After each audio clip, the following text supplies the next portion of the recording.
For many low libido spouses who find it difficult to get motivated for sex, scheduling sex can be a great idea. Once you start to make love with relative frequency, you do start to yearn for it more, and you may even start to enjoy it. And then it may become more frequent all on its own. If you have had a sexual drought in your marriage and you want to get started again, or if you have major libido differences, scheduling sex can help you get out of the rut. Because let's face it, often we don't end up making love because it's the last thing on our to-do list. If the dishes are done, and if the kids go to bed at a decent time, and if my emails are all answered, and if I feel 100%, and if I'm not ticked off, and if I don't want to be up early, then when I hit the pillow at 11, maybe I'll consider having sex. That's a lot working against sex.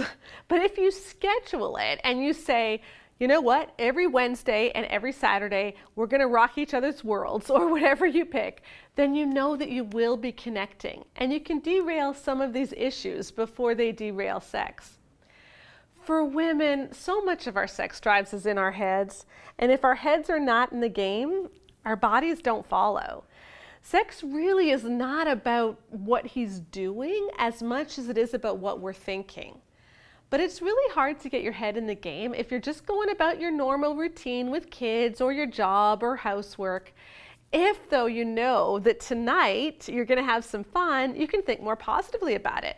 You can flirt with your husband more. You can send secret texts, like looking forward to seeing all of you tonight. Or you can even just smile at a stop sign during your day, remembering what's going to happen.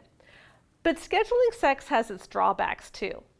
I'm a firm believer that if we start telling ourselves positive things about sex, we can turn some of these drawbacks around, but I'm sure that most of us know what it's like to have sex just because you feel guilty.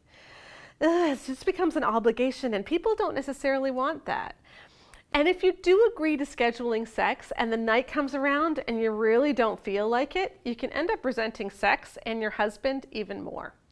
So for scheduling sex to work, here are 2 tips. Think of the schedule as the minimum, not the maximum. If you decide on Wednesday and Saturday and then you feel a little frisky on Monday, then do something on the Monday. Don't turn off those feelings because, well, I don't have to tonight. Feel free to explore them too. Scheduling sex should not eliminate spontaneity. It should just make sure that you do connect regularly at a minimum. Second, when you schedule sex, you don't just commit to having sex, you commit to being enthusiastic about it. For many low libido spouses who find it difficult to get motivated for sex, scheduling sex can be a great idea.